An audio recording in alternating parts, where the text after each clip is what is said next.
Welcome. Today we're skipping the tourist traps and diving into the world's wildest, most unique festivals. Forget crowded landmarks. Imagine yourself drenched in Spanish wine, cheering on Mongolian wrestlers, or dancing under Russia's midnight sun. These aren't just parties. They're living stories, pulsing with tradition and energy.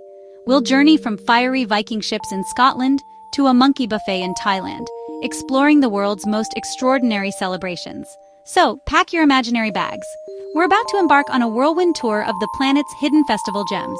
Buckle up, it's going to be a wild, wonderful ride.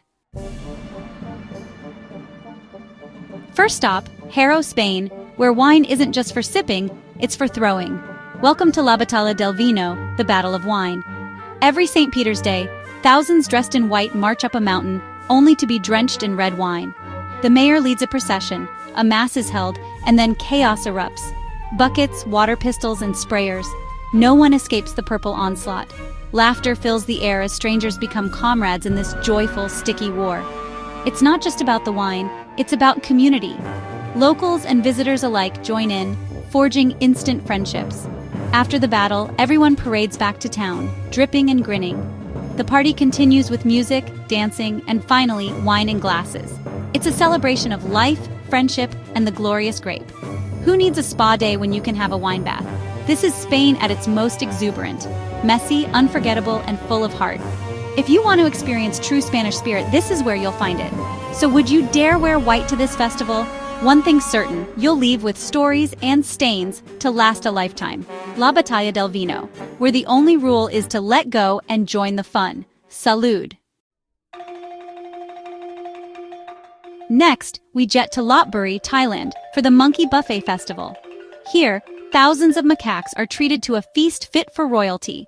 Mountains of fruit, sticky rice, and even sodas. The monkeys descend in a frenzy, grabbing, peeling, and stuffing their cheeks with abandon. Locals and tourists watch the spectacle, snapping photos as monkeys rule the city for a day. Dancers in monkey costumes and live music add to the party atmosphere.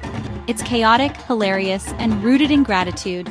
The monkeys are believed to bring good luck. The festival is a quirky symbol of respect and coexistence between people and animals. Just watch your snacks. These monkeys are bold. It's a buffet you'll never forget, even if you're not allowed to eat. In Lopburi, the line between guest and host gets deliciously blurred. The Monkey Buffet Festival, where tradition, chaos, and cuteness collide. Would you dare share your lunch with a monkey? In Thailand, it's all part of the fun. Bananas optional, smiles guaranteed. Now, to Ivrea, Italy for the Battle of the Oranges. For 3 days, this charming town becomes a citrus war zone. Thousands hurl oranges in a symbolic reenactment of a medieval rebellion. Teams in colorful uniforms represent the townsfolk, while helmeted riders in carts play the feudal lords. The air is thick with flying fruit, the streets run with juice, and the scent of oranges is everywhere. It's intense, exhilarating, and not for the faint of heart. Bruises are badges of honor. Protective gear is a must, but the spirit is pure passion and pride. After the battles, rivals become friends, sharing stories and laughter in the pubs. The festival is a living, pulpy tribute to freedom and community. Its history brought to life, messy, loud, and unforgettable. Would you join the revolution or watch from behind the safety nets? In Ivrea, the past is never far away. It's flying right at you. The Battle of the Oranges, where tradition and adrenaline meet in a splash of color. Sometimes, to celebrate freedom, you just have to get a little sticky. Viva la rivoluzione, and maybe bring some goggles. High in Bolivia's Andes, the Tinku Festival is a ritual of dance and combat. Communities gather to celebrate, then face off in ritual fights, offering blood to Pachamama, Mother Earth, for a good harvest. Dressed in vibrant traditional outfits, participants parade, dance, then enter the ring. Fights are fierce but sacred, overseen by elders to keep things in check.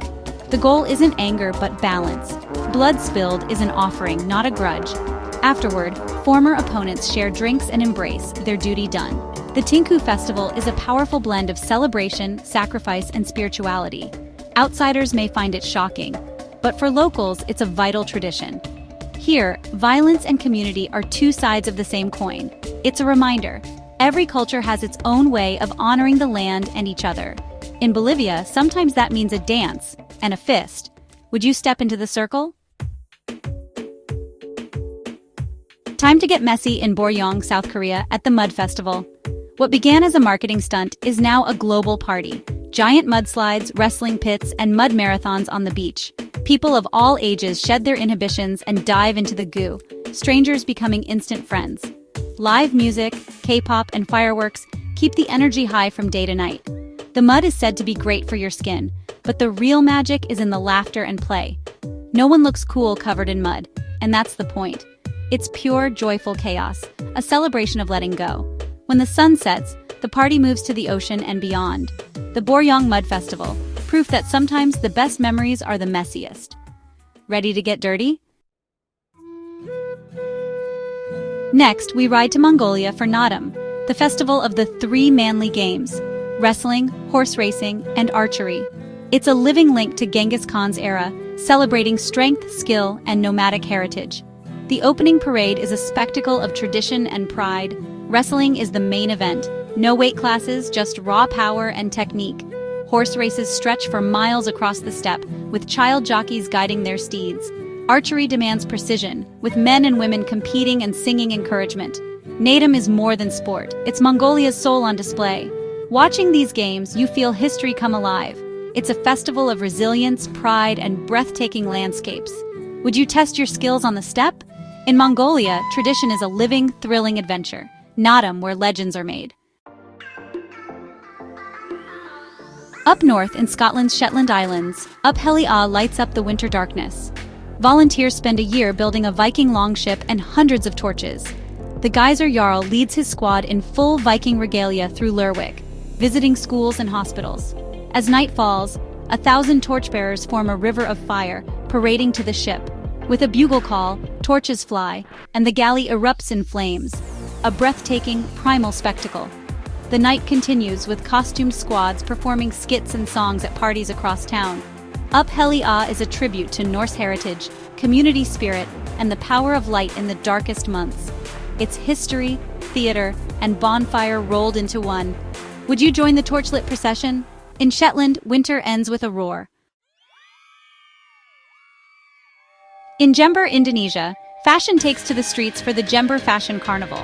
The town's main road becomes a 3.6-kilometer catwalk, with locals modeling spectacular handmade costumes. Each year's theme inspires wearable art, giant wings, intricate headpieces, and dazzling colors. Hundreds parade in themed groups, transforming the town into a living art gallery. The festival empowers youth, celebrates creativity, and unites the community. Spectators line the streets, cheering on this explosion of imagination. It's not about brands, it's about passion and pride. The Jember Fashion Carnival proves fashion belongs to everyone. Would you strut your stuff in a costume masterpiece? In Jember, the runway is for all. Back to Scotland for a festival of pure joy, the Golden Retriever Gathering at Gisachan Estate. Hundreds of Goldens and their owners converge on the breed's ancestral home, the scene rolling lawns, wagging tails, and a sea of golden fur. Dogs play, splash, and greet everyone with boundless enthusiasm. It's a giant family reunion, celebrating the breed's history and the bond between humans and dogs. The group photo is legendary. Imagine wrangling hundreds of happy dogs for one shot. There's no competition, just shared stories and smiles. In a complicated world, this festival is a reminder of simple, unconditional joy. Would you join the Golden Parade? At Gisachan, happiness is measured in tail wags. It's impossible to leave without a smile. Our final stop, St. Petersburg, Russia, during the magical White Nights. The sun barely sets and the city glows in endless twilight. The White Nights Festival fills the city with world-class music, ballet, and opera at the Mariinsky Theater. Step outside at midnight, daylight lingers, and the city feels like a fairy tale. The celebration spills onto the streets, outdoor concerts, street performances, and the famous drawbridges rising over the Neva. The highlight scarlet sails, a dazzling water and fireworks show with a tall ship and blood-red sails. It's a symbol of hope and dreams, enchanting locals and visitors alike. The White Nights Festival is art, romance, and wonder under a never-ending sky. Would you stroll the canals at 2 a.m. with music in the air? In St. Petersburg, the night is just the beginning. A perfect luminous finale to our journey. And that's our whirlwind tour of the world's wildest festivals. From wine battles to midnight ballets, These celebrations show just how wonderfully strange and connected our world can be. Which festival would you join? Or do you know a hidden gem we missed? Share your stories in the comments. I'd love to hear them. If you enjoyed this adventure, hit subscribe so we can keep exploring together. Stay curious, stay adventurous, and I'll see you next time. Bye!